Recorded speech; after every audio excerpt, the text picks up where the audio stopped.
Magandang araw po sa inyong lahat. Ito po yung sinabi ko kanina na babaguhin ko po yung mga butas. Inislant ko po yung inislant ko po yung 6 mga bossing. Para naman po baka sabihin nyo niloloko ko kayo kasi dun yung nauna kong video napapahinaan ng hindi nabuga-buga mga bossing. Yan po, 6 yan. Inislant ko, yun lang po ang binago ko, pinislant ko. Ngayon mga bossing, hindi talaga pala uubra ng nakalubog ang burner ko po mga bossing. Kasi iba nga po pala ang design yan.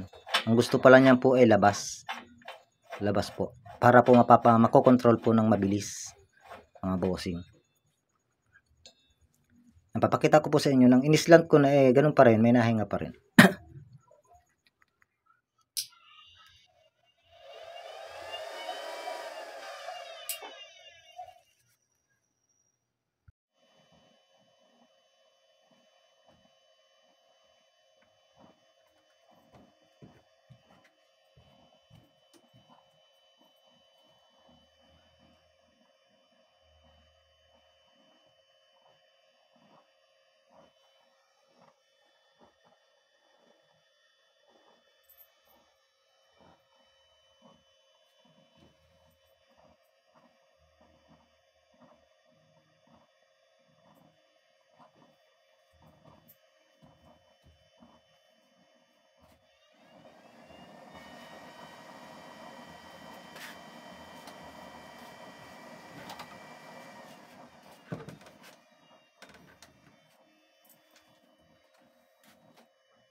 Ayan po mga boss, binawasan ko. Ayan. Nasobrahan po ako ng bawas mga bossing. Sumobra naman po baba. Ayan po. Dapat po pala niya saktuhan lang na makalabas po yung apoy para wala rin siyang hinga-hinga. At mabilis pong kontrolin. Mabilis pahinaan, mabilis palakasan. Ayan po. Sana po nasatisfy kayo mga bossing. Ayan lang po. Para po di naman po ninyo isipin na binabago-bago ko po ang butas. Yan po yan. Mali lang ang lagay ko ng chamber. Binago ko po ang burner kaya ganyan po ang nangyari. Yan, okay na po. Nakokontrol na po siya napapahinaan po siya ng mahinang-mahina na hindi nabuga. At yan po ay medyo maraming langis pa po yan. Kapapaapoy ko pa lang. Maraming salamat po sa pagsubaybay. Hanggang sa muli.